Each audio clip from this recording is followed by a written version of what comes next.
Today we are going to learn how to do a slip knot.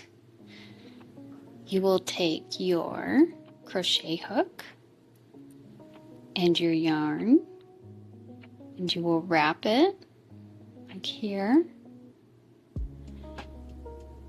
and then wrap the short tail over the front like that. And then you will bring this back around the hook.